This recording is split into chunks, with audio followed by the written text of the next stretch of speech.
julgamento marcado para a próxima terça-feira pode provocar mais uma reviravolta na Operação Lava Jato. O Conselho Nacional de Justiça vai decidir se afasta ou não o juiz Marcelo Bretas, responsável pelos processos da operação no Rio de Janeiro. Caso a conduta dele seja reprovada pelo órgão, advogados de réus da Lava Jato podem usar isso para tentar colocar sob suspeita decisões tomadas por ele. Quem tem os detalhes é o nosso repórter no Rio, Pedro Durão. Boa noite, Pedro. Oi, Raquel, boa noite para você, para todo mundo que acompanha o Arena. Pois é importante destacar que são 3 processos contra o juiz federal Marcelo Bretas, que estão em debate no CNJ e que vão ser julgados, portanto, na sessão marcada para a próxima terça-feira, dia 28 de fevereiro. E o que são esses processos? São reclamações disciplinares sobre a conduta de Marcelo Bretas durante a Operação Lava Jato nos últimos anos. Do que ele é acusado? De ter privilegiado o Ministério Público, combinado sentenças, interferido no processo e tendo acabado julgado os processos de uma forma irregular, equivocada, sendo parcial nas decisões dele. Contam contra Bretas momentos em que ele teve exposição perto de políticos, especialmente políticos opositores daqueles que foram julgados e réus nos processos por ele, como, por exemplo, a carona que ele pegou com o Wilson Witzel, que era governador aqui do Rio de Janeiro, para ir para a posse do presidente Jair Bolsonaro. Um ato político com Bolsonaro e com o ex-prefeito do Rio, Marcelo Crivella. E também, mais recentemente, uma foto com o atual governador Cláudio Castro, postada no último domingo, que foi um evento, na verdade, uma feijoada de carnaval e que ele apareceu do lado do político. Isso pegou mal para Bretas dentro da magistratura, dentro ali dos ministros e também dos juízes, porque é algo que um juiz não costuma fazer. E por falar em pegar carona, é justamente por isso que os advogados de réus da Lava Jato, que estavam com o processo sob o cuidado de Bretas, podem usar esse possível afastamento dele para a instauração de um processo disciplinar para tentar derrubar decisões dele ou colocar sob suspeição a atuação do juiz durante a Operação Lava Jato. Vale lembrar que a gente tentou falar com Bretas e com os advogados dele e não conseguiu por enquanto. Raquel. Obrigada, Pedro. Só fazendo uma pontuação para esclarecer para quem nos assiste, o avião era da Força Aérea Brasileira, tinha sido pedido pelo então presidente da Câmara, Rodrigo Maia. O Rodrigo Maia oferece uma carona ao governador Wilson Witzel e ele pede para que Rodrigo Maia leve junto o juiz Marcelo Bretas. Hélio, vou começar com você, que por uma questão de tempo aqui não conseguiu falar no nosso último assunto. Temos um dilema importante aí. As acusações contra o Marcelo Bretas são graves. Se forem verdadeiras, colocam ele sob suspeita. Só que ele contribuiu para colocar muitos políticos corruptos na cadeia que vão se beneficiar da suspeição dele. E aí?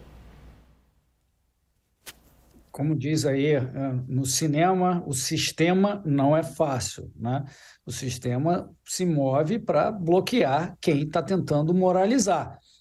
Eu não estou dizendo que o que ele fez aí de errado, que está sendo apontado, toda essa coisa que a gente já criticou aqui, né, Raquel, muitas vezes de juízes que não cumprem a liturgia, que se falam demais, ou conversam com partes de processo, esse tipo de coisa, aparecem com políticos, tudo isso a gente critica. Mas é muito triste a gente ter, mais uma vez, a sensação, não, eu acho que é essa sensação que o brasileiro vai ficar, de que quando você tem uma atitude moralizadora, e você mencionou aqui governadores presos, centenas de pessoas envolvidas foram implicadas, acho que você falou 4 bilhões de reais, é isso, recuperados, que a pessoa que estava por trás dessa força está sendo, então, punida, e aí com esse risco adicional que você falou, né, Raquel? Se ele é punido aqui por uma questão, vamos dizer, de liturgia do cargo, a gente consegue derrubar processos em que ele condenou pessoas? Seria muito negativo, na minha opinião. É triste.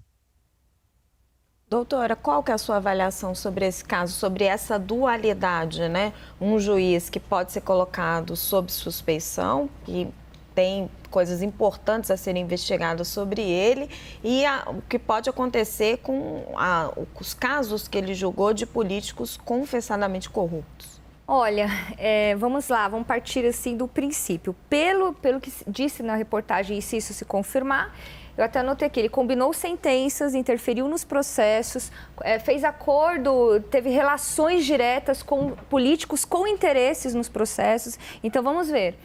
A gente pensa que a magistratura, o Poder Judiciário, o que se espera de um juiz? É imparcialidade, é discrição, é agir conforme as provas e os processos, é não se contaminar por nenhuma das partes. Então, eu não sei se ele recuperou o dinheiro, se ele... Essa questão do moralizador me deu até arrepio de ouvir. Hélio, desculpa, hoje eu estou só discordando de você, não é pessoal, viu? Mas é porque a gente... um juiz não tem que ser moralizador. Um juiz tem que cumprir a lei e a Constituição. Um juiz tem que ouvir as partes, ele tem que avaliar as provas no processo e ele tem que decidir o que, conforme diz a lei e a Constituição. Ele não está ali para moralizar nada nem ninguém. Ele não é um moralizador.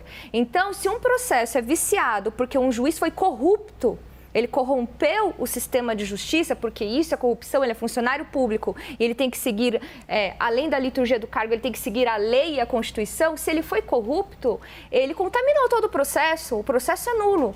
Então, vai ter que voltar do zero. Isso pode ter efeito em vários processos ou não, vai depender, vai ter que avaliar caso a caso. Olha, aqui houve parcialidade nesse processo, aqui houve conluio com a outra parte nesse processo, o processo é nulo, então vai ter que retomar tudo do zero. O Ministério Público entra de novo com a ação, distribui para outro juiz que não esteja ali imbuído desse sentido moralizador. É isso que corrompeu o sistema de justiça. É isso que corrompeu o sistema de justiça, Joel? Temos que olhar primeiro, vou dividir em duas partes, o Marcelo Bretas e os casos dele. No Marcelo Bretas, essas acusações sérias. Para mim, ressalta muito essa de combinar sentença com o Ministério Público. Eu lembro de uma coisa, no Vaza Jato, quando apareceram as mensagens lá do Moro, algumas, de fato, podemos discutir ou condenáveis, mas não havia sentença sendo combinada ali em nenhum momento naquelas mensagens. Tem que ver qual o tipo de evidência que se tem quanto a isso. O processo ainda corre sob sigilo, a gente não tem acesso a todos os atos. Exato. Também, ele evidentemente é uma figura do mundo jurídico que se partidarizou da maneira mais explícita possível. Não sei até que ponto ou não isso é compatível com o judiciário, é um julgamento que vai ter que, interno, que vai ter que, a doutora está dizendo que não é de forma alguma, então é um julgamento interno que vai ter que ocorrer. Mas isso é com relação ao Marcelo Bretas e a capacidade dele de conseguir ou não e de merecer ou não continuar exercendo a magistratura. Outra questão são os casos julgados por ele. E, de fato, a princípio você pensaria, bom, se o juiz foi parcial e julgou o caso e condenou, bom, então aquela condenação não tem razão de ser, deveria ser anulada. Mas eu levanto um ponto. Se esse mesmo caso foi para a segunda instância, foi para um TRF, onde aquelas mesmas provas foram julgadas por um colegiado de juízes, que não tem nenhuma relação com o Bretas, que não estavam de conversinha com o Ministério Público, e se mesmo esse colegiado, independente de juízes, ratificou a condenação, ora, então fica provado que a condenação não teve nada a ver com a possível ou não parcialidade ou politicagem do Marcelo Bretas. Condenações que já foram ratificadas em instâncias superiores não deveriam ser anuladas, supondo que as provas sejam todas verdadeiras. Tá claro, se ele forjou provas, eles têm mais isso, e daí a prova falsa subiu para outra instância, daí é claro. Mas se não teve isso, se não há dúvida quanto à validade e quanto à realidade das provas, não deveriam anular essas condenações por causa de um erro na primeira instância. Já passou para as outras. É um fato. O direito brasileiro, ele tem muitas salvaguardas, muitas prerrogativas que permitem que criminosos, infelizmente criminosos, de colarinho branco, com recursos, consigam encontrar algum motivo técnico para escaparem da punição. A gente precisa mudar isso. Por alguns anos no Brasil pareceu que a gente iria mudar isso, mas no momento, infelizmente, parece que retrocedemos à estaca zero.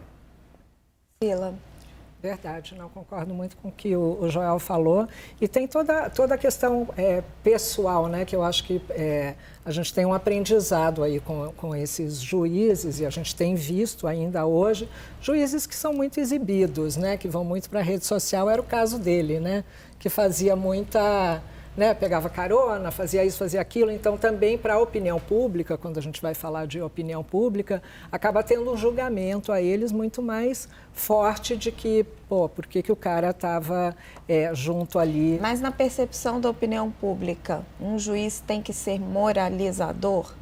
Não, eu acho que moralizador não é a palavra. Eu acho que um juiz tem que, ele tem que ter um comportamento de acordo com o que ele faz, que significa ele não ir a festas com advogados, com suspeitos, que significa ele não pegar caronas com políticos, ele não está em lugares onde estão políticos. Acho que esse cuidado na imagem os juízes precisam sim ter. E aí vou jogar mais uma provocação e vou explorar a Sila mais um pouquinho.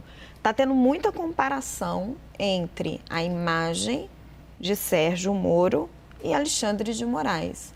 A imagem positiva que Moro tinha lá atrás na Operação Lava Jato e que Alexandre de Moraes tem hoje com todo esse combate aos atos golpistas. E você estava mencionando a questão das festas, o ministro Alexandre esteve na festa de posse do Lula na casa do advogado do Cacai.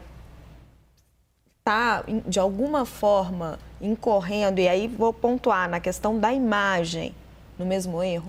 Veja, eu não acho que é crime você comparecer a uma festa ou você tomar esse tipo de atitude. O que eu estou falando é que deveria se tomar cuidado, porque é ruim para ele, né, no sentido da imagem, porque são pessoas que estão sob, enfim, o olhar muito cuidadoso da opinião pública. Acho que a comparação entre Sérgio Moro e Alexandre de Moraes, ela não é correta, mas eu entendo quem a faça pelo fato de os dois terem tido até esse efeito chamado aqui de moralizador num determinado momento e avançado aí, além do que talvez fosse previsto, né, nos dois casos. Mas acho que Alexandre de Moraes agora também já deu uma voltada, né? Eu acho que ele, naquele momento ali da eleição, teve momentos que eu considero, né, em que pese todos os excessos, em que foi necessária mesmo a atuação dele para que o pleito se realizasse. Então, acho que nesse sentido, essa comparação pode ser válida aí na cabeça das pessoas que observam de fora, mas é preciso olhar do ponto de vista da legislação mesmo, o que cada um está fazendo e o que é correto ou deixa de ser correto, e não a minha opinião do que eu acho porque eu sou torcedor da moralidade ou porque eu sou torcedor de um ou outro candidato. Hélio, você enxerga essa comparação na opinião pública entre Sérgio Moro e Alexandre de Moraes? Difícil fazer essa comparação, viu, Raquel? Mas eu queria voltar só um segundo ao negócio do moralizador. Melhor do que o juiz ser desmoralizador, né? O que eu quis dizer é que quando você está lidando com provas de que há um corrupto e o juiz toma uma decisão dentro da lei, ele está sendo moralizador. Se ele está cumprindo algo fora, está fazendo algo fora da lei, claramente ele não está sendo moralizador. Só para esclarecer o ponto que estava sendo discutido. Certo. Tem uma semelhança, assim, Raquel. Posso entrar nessa? Uma vamos lá, grande e depois semelhança eu mudo entre os de dois assunto. que eu vejo. Até escrevi sobre isso numa ocasião. Ambos, Sérgio Moro e Alexandre de Moraes, defenderam um certo bem social. Num caso, o combate à corrupção, no Moro. No caso do Alexandre de Moraes, o respeito às instituições básicas da democracia. Ambos provavelmente pisaram na linha. Ambos provavelmente, nessa afã, dessa defesa desse bem social, foram um pouco além do que, supostamente, no direito em estado puro, deveriam ter ido.